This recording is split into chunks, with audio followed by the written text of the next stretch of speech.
I saw my husband and my sister naked in my kitchen. I came home from work early and saw my sister's car thinking maybe she was dropping off some food from her job. But no. I walk in and see my husband and sister naked in my kitchen. The kitchen I paid for. As soon as I registered what I saw, I got into my car and left. I kept driving, just driving, driving until I found the hotel I'm at now. I don't want to believe it. I don't know what to do. My sister, my only family, and my best friend, the one who's supposed to be there for me and support me. My husband, my person, my other half, the one who's supposed to love and respect me. The two most important people in my life have ruined everything. I've blocked them both on my phone. I don't want to hear any of the bullshit excuses they'll come up. I don't want to confront this. I want to go back to this morning when everything was fine. I didn't think I needed to explicitly say this, but by naked I meant they were butt naked and effing in the kitchen. I admit mentioning that I paid for the kitchen was odd and kind of funny, but anyone that knows me knows that the kitchen is my pride and joy. So yes, when I saw my sister and husband effing in my kitchen, it stuck with me. And yes, they did see me. When I got to the hotel, I cried for a few hours and then I just wanted to tell someone,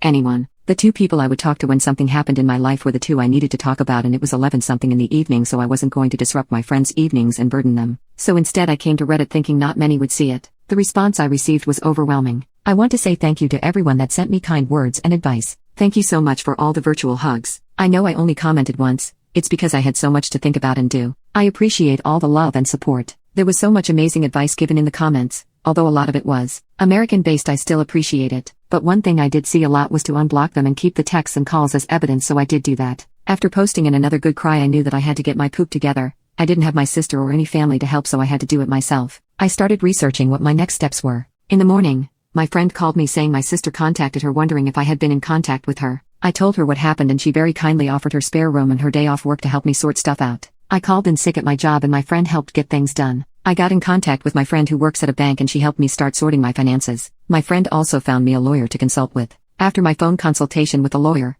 I was so overwhelmed. I now know why so many women don't divorce their cheating husbands. It's such a lengthy, expensive, and emotionally draining process. I, fortunately, make a stable income and can support myself, and we, fortunately, don't have kids. I have to remember that things aren't going to happen in one day. It will all take time. As for the house, unfortunately, his parents did buy it for us, and to be honest, after what I saw, I don't want it. I will try to get reimbursed for my beloved kitchen, otherwise, it can burn for all I care. This has been super draining, but I knew I had to talk to them. I already knew there was no coming back for my husband, and when I checked his messages, they were exactly what I thought they would say. I'm sorry. It's not what it looks like. We didn't mean for it to happen. Please come home. I love you. Blah blah blah. Just absolute bullshit. A small part of me thought maybe I could find it in me to forgive my sister as we only have each other. But after I opened her messages, all hope was lost. She used the same excuses we heard our father use when he cheated on our mother and beat us. She said the same things our mother would say when she would excuse our dad's behavior and also beat us. I spoke to her this morning and asked her to tell me straight up who, what,